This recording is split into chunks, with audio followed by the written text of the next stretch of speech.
What's going on YouTube? Reporting live from Atlanta, Georgia, here at Lou Optic Studios. I'm your host, Lou Ray, and today we're back with another first look on-hand review. Yet another Off-White and Nike collaboration, the Air Max 90 Desert Ores.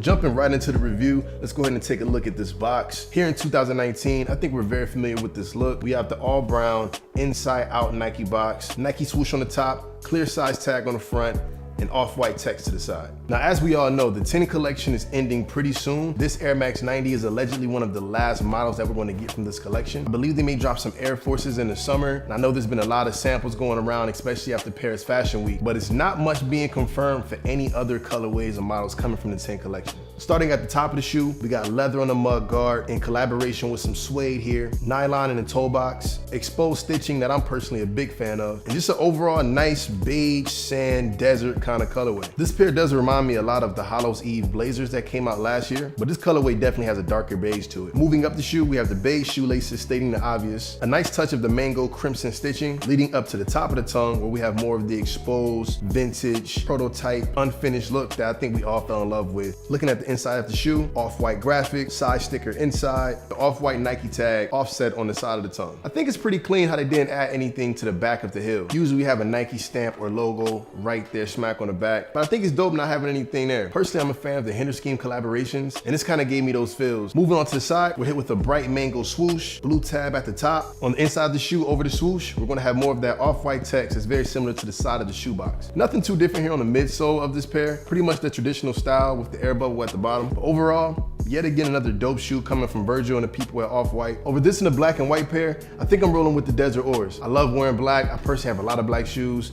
I think this is gonna be good in my collection. Switch up the colorway, give more life to my rotation. Coming into the top of 2019, how do you guys feel about the 10 collection as a whole? Do we wish there was more? Are you tired of it? And I pretty much like all the models except the Mercurial pairs. And I'm excited to see what Off-White and Nike is gonna do next. But that's all I got for this pair. Appreciate you guys tuning in and watching. Definitely hit that subscribe button. And I appreciate all you guys in the comments. Love the conversations we've been having. Anybody that's supporting the channel, man, special thank you from me to you. And of course, big shout out to my man, Pat, coming in the clutch, getting my hands on an authentic pair early. If you guys are looking to get you a pair, definitely hit him up. I have his Instagram in the description below. If you're in the market for rare pairs, things that's exclusive and probably gonna be hard to grab, definitely hit my guy Pat up, man. But until then, that's all I got for today. You guys stay safe and we'll see you on the next one, all right? Peace.